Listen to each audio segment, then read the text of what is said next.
Consumed. Westlake Trilogy Book 1 by J.C. Jarrett. Chapter 2. Training to the Test. The sun crested over the mountains, casting long shadows across the Westlake homestead. Rand, always an early riser, was sitting on a small wooden bench eating a hunk of hearty bread. The morning was cool, but had that feeling that before too long the air would be thick and hot. Rand raised his head, his eyes coming to rest on the stone grave marker setting just 40 feet from the house. He read the words he knew so well. Jana Westlake, beloved wife and mother. "I've tried to teach him the best I can," Rand said, his eyes never leaving the grave marker. "But I'm just an old warrior," he continued. "Thank the gods he has your heart and mind." The man's voice broke as a tear fell from his cheek. "I don't have any more to teach him, and I don't think I can protect him anymore. He has too much of your spirit, and I believe he's about to see just how cruel this world can be." Rand stood wiping the back of his hand across his face. "Just watch over him. He's going to need some help. I love you, Jana," the seasoned warrior said as he turned for the small house. The house had stillness to it, as shafts of sunlight cast through the windows reflected off dust floating in the air. Rand looked about the main room that doubled as a seating area and a kitchen. He felt uneasy, like something was wrong or out of place. Not seeing anything to cause this feeling, the alert warrior moved toward the door to his son's room. Standing there for several seconds, he listened intently for any sounds coming from the room, but there was complete silence in the house. Worried now, Rand opened the door slowly. He should have at least heard the rhythmic breathing of his son as he slept.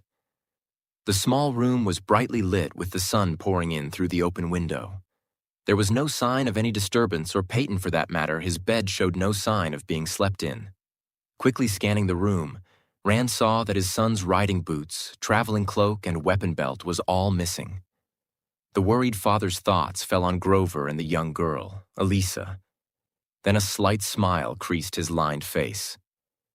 "I'd have done the same thing, son. The same thing," the proud father said to the empty room.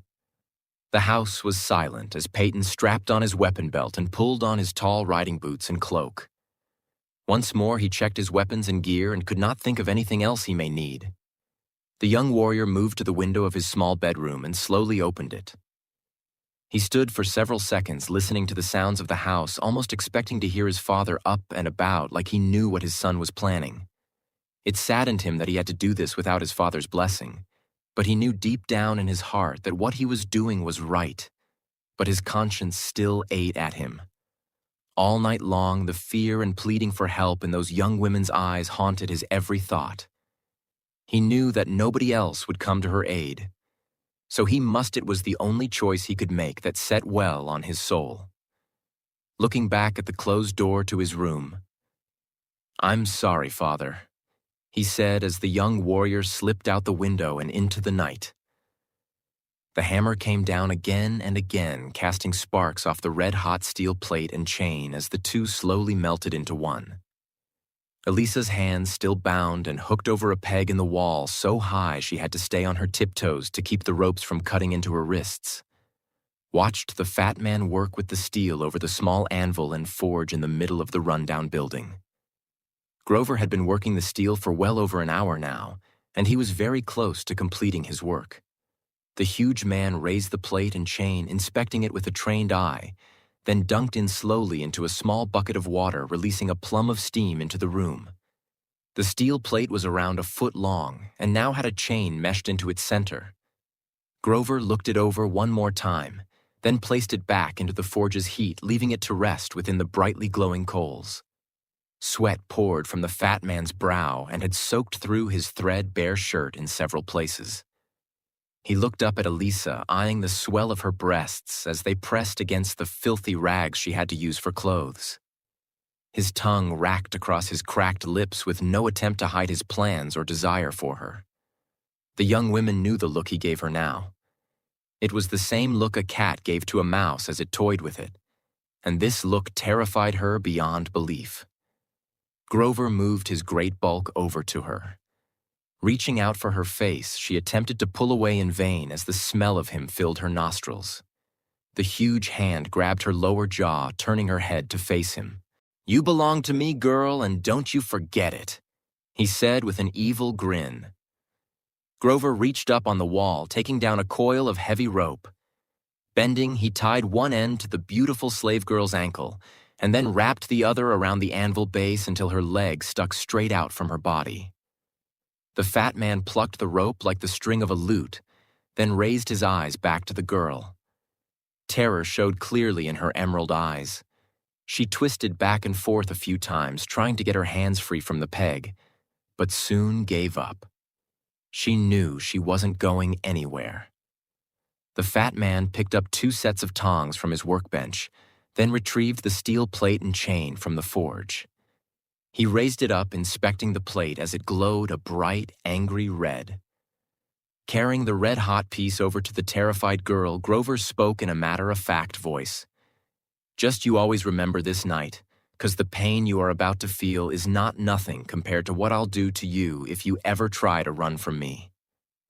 Panic set in on the girl. Her breathing began to increase in pace. She began to twist and thrash as much as she could, but to no avail. "You about through with your little show?" the fat man said with a sarcastic tone. Even though terrified and on the verge of hyperventilating, Elisa summoned to will to spit a large wad of saliva right into the fat man's eye. A small smile reamed the corners of her mouth, but it was short-lived as the red-hot plate was pressed against the bare skin of her lower leg. Elisa's scream cut through the night like a banshee's wail, and then seconds later there was silence as the pain pushed here to unconscious. Grover never wasted a second using the 2 set of tongs. He twisted the steel plate in a spiral around the slave girl's slender leg, then reached for his bucket of water. The young warrior moved through the forest, his eyes in constant motion, peering about in the darkness. The talk of his father about goblins and worse living in the wood was causing his imagination to play tricks on him. The forest's thick canopy let little moonlight in, but the trees was widespread on the forest floor, allowing for fairly swift movement. Several times the young warrior jumped as he disturbed some small critter, sending it chattering through the wood. After nearly a 2 hours' travel, a high-pitched scream cut through the night, turning the already jump young warrior's blood to ice. He stood in place for several minutes after the scream had ended, half expecting a banshee or worse to come swooping out of the sky, but nothing ever came. As light began to trickle in from the canopy, the forest began to thin, telling Peyton that he was near its edge. He cursed silently to himself. He wanted to be at Grover's before the sun had begun its rise, but he could tell that wasn't going to happen now. The light did, though, lighten his spirit, which lightened even more when he reached the forest's edge, and he saw that his course through the night had been true. The Grover farm lay out before him at the base of the small hill he now stood upon.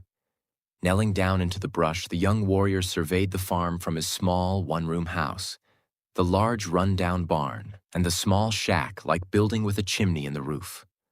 All the surrounding fields was overgrown mostly by weeds. It looks as if crops were never grown here at all. A rooster crowed out from a broken-down split-rail fence post, and from what Peyton could see, that was the only living thing down there. But he knew the truth somewhere down there was that poor girl, Elisa, and her tormentor. His ice-blue eyes scanned the farm once more. Then, as silent as the young warrior could be, he moved down the hill toward the small, run-down house. Crouching down beside the broken-down fence post, the rooster gave the young warrior a look like he was invading his space, and I guess he was. The sounds of shouting were carried to his ears from the direction of the house, but his young ears could not make out the words. The young warrior looked at the house with its single door in front, with a window and another wind on the right side. Peyton formulated his plan while watching the house. As he watched the house, he again heard his father's words in his head. "Study your surroundings, find all your exits, and always keep one open. You never know when you might need it." Peyton decided then that if he survived this, he was going to thank his father for preparing him for when the time came. Seeing that the side window was opened, he darted across the open ground quick as a whip. He came to a stop just under the opened window and sat there still as can be, listening to the yelling inside. The smell of burnt bacon rolled from the window along with the bellows of Grover. "Burn my breakfast again, girl, and I burn you again, but this time bad," the fat man's voice thundered. Peyton raised up enough to peer over the sill just in time to see Grover's huge hand come down on the side of Elisa's slender face so hard that it knocked her to the ground. Pulling his foot back, the fat man then released several hard kicks to the poor slave girl's midsection, folding her up into a ball in the dirt-covered floor. Peyton had to fight every fiber in his being not to leap through the window and cut Elisa's tormentor down right then. But he knew he had to wait for the right moment to make his move, and this was not it. Grover grabbed a handful of the burnt bacon and headed for the dwelling's only door. The walls of the ramshackle house reverberated with the impact of the slamming door as the fat man made his way outside. Peyton stayed in his spot under the window watching the front corner of the house for several seconds, then began to move silently up the wall till he could peer around the corner. Standing just a few feet from the door, Grover finished shoving the bacon into his mouth, then pulled a wooden pipe from a shirt pocket. The young warrior watched the fat man stuff a pinch of some kind of pipeweed into the bowl of the pipe and light it, releasing a small plume of smoke from his nose. Grover turned toward the large barn, his great bulk jiggling with every footfall as he made his way toward it. Peyton moved back to the open window and looked in. Elisa still lay on the floor, her arms wrapped around herself with her knees drawn up to her chest. Small sobs escaped her as the girl cried in pain. The slave girl's mind raced in desperation to find some way to escape, but she saw none except the escape of death. And at the way her tormentor treated her, that may not be far off, she thought. The young warrior looked at the girl and weighed his options, and every single one of them ended with him helping the tortured girl away from this hell. Elisa's heart beat faster, and a panic began to set in when she heard footsteps on the dirty floor of the house, but jumped violently when a hand lightly touched her shoulder. Peyton's heart leapt into his throat as the girl's violent reaction startled the wits from him for a few seconds.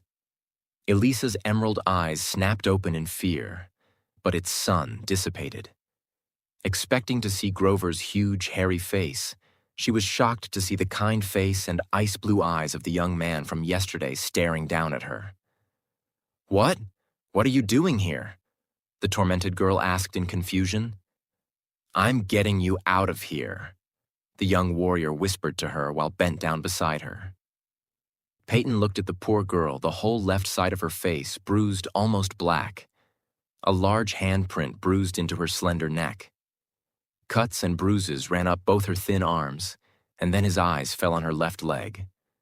The steel plate spiraled around it with blackened, charred skin with split cracks, seeping small amounts of blood onto her foot. His breath caught in his throat, and his rage and anger returned along now with regret for not doing anything yesterday when he had a chance and saving this young woman so much pain and torment. Standing, Peyton looked about the room, spotting the chain running from her ankle. He followed it to another metal plate anchored to the wall with a handful of nails. Grabbing the chain, the young warrior gave the mounted plate a few tugs, finding it fairly secure. Standing, the young warrior searched the room that looked like it had never been cleaned. Dust and cobwebs hung over most sheaves, and dirty plates and old food lay scattered all about. How can someone live like this? Peyton thought when his eyes stopped on an old metal fireplace poker. Elisa watched him intently, trying to figure out what this brave young man was doing as he moved across the room, retrieving the poker from a dusty corner. Peyton moved back to the mounted wall plate and jammed the poker between it and the wall. "Just leave me," Elisa's weak voice called out to the young warrior. "If I try to run, he will kill me." She finished fighting back tears. Still with the poker between the plate and the wall, Peyton turned to her, his caring eyes locked with her fearful green orbs. "If you stay, he will kill you too. It just may take a month or more. Let me take you away from here, and I swear I will give my life to protect you," he said, never taking his eyes from hers. She remembered the look he had yesterday, anger and rage, but also there was a caring and kindness there too somehow. In that instant, she knew she could trust him. She did not know why she did, but she did so completely. Tears slowly ran down her cheeks as she looked at the young man who asked for nothing, just wanted to see her safe. She nodded to him, unable to speak, to tell him she would go with him. Peyton turned his attention back to the plate, grabbing the poker with both hands. He pulled back as hard as he could. Though small and slender, Peyton's well-trained body was corded with tight muscles, and after several pulls, the plate fell away from the wall with a loud clank. The pair froze for several seconds, watching the door after the loud noise echoed off the walls of the rundown dwelling. Elisa was still watching the door when she realized the young warrior was standing next to her.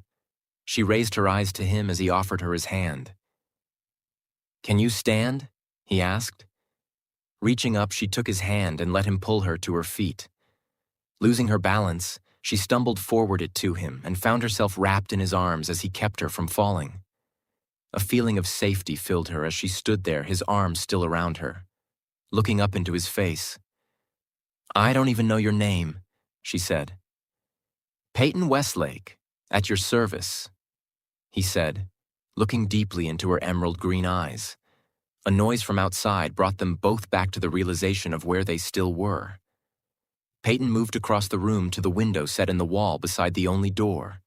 Just as he neared the window, the door flew open on its hinges, gliding back, hiding the young warrior between it and the wall. Grover stormed into the room, looking at Elisa standing there. Reaching back without looking, he slammed the door shut, stealing away Peyton's hiding place. The fat man's attention completely on the young slave girl standing that he never even noticed that someone else was in the room with them. "Now, girl, I'm going to show you why I paid such good coin for you," the fat man stated as he started toward her. Reaching under his great belly, he fumbled with his belt. Elisa began to slowly back away from her tormentor, panic showing on the battered face. "Where you think you're going to go, girl? You'll run out of chains soon enough," Grover said with a chuckle that abruptly came to a stop when he noticed the wall plate laid on the floor. "I'll beat you within an inch of your life," the fat man growled as he moved toward her. The blow came completely unexpected as the steel shaft of the fireplace poker slammed hard into the back of both of his knees, dropping him to the dirt-covered floor. Peyton quickly put himself between Elisa and her tormentor, still holding the fire poker. Grover looked up at Peyton, his eyes narrowing to slits. "You're dead, Westlake. You hear me, dead," was all he got out before the shaft of the poker cracked him hard in the face, dropping him face first in the filth of the floor. "Thank you, Peyton," Elisa said as she bent down, gathering up and chain-hooked to her ankle. "Don't thank me yet. This is far from over, I'm afraid," the young warrior said, looking down at the seemingly unconscious Grover. Reaching his hand out, he took Elisa's. "Let's get you out of here," he said. Leading her toward the door, but drawing up short when the young warrior realized they had to cross over the huge bulk of Grover, taking up most of the cluttered floor.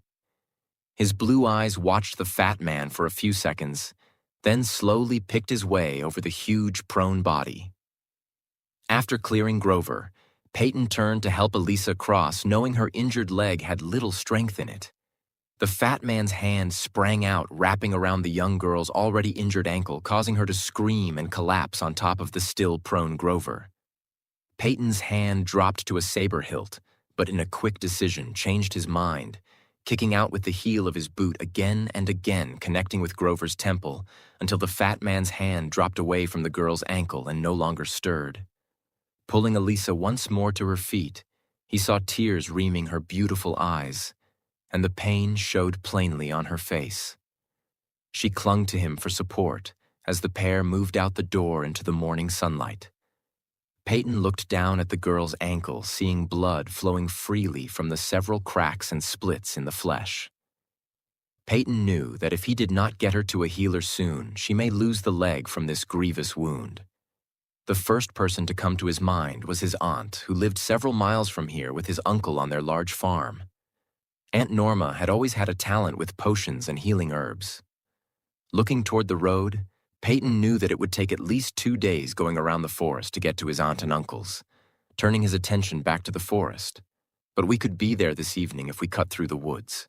"I guess we will head through the forest," the young warrior said to Elisa as she still clung to him for support. To her, the statement sounded almost more of a question than anything else. "You really didn't plan this through at all, did you?" she said with a smile across her face. Peyton looked at her and was taken back with how beautiful she was with a genuine smile across her face, and decided right there that no matter what, he had made the right choice in coming after her. "Hey, this is my first rescue," he said, returning her smile with one of his own. Together, the pair started up the hill that leads into the dim forest.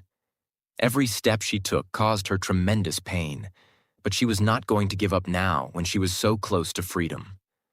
Peyton had to slow his normal pace so Elisa could keep up with him. The look of her leg worried the young warrior, who had no idea how to get the chain and anklet from her leg. "Maybe I should have planned a little better," he thought as they moved into the forest's dim light.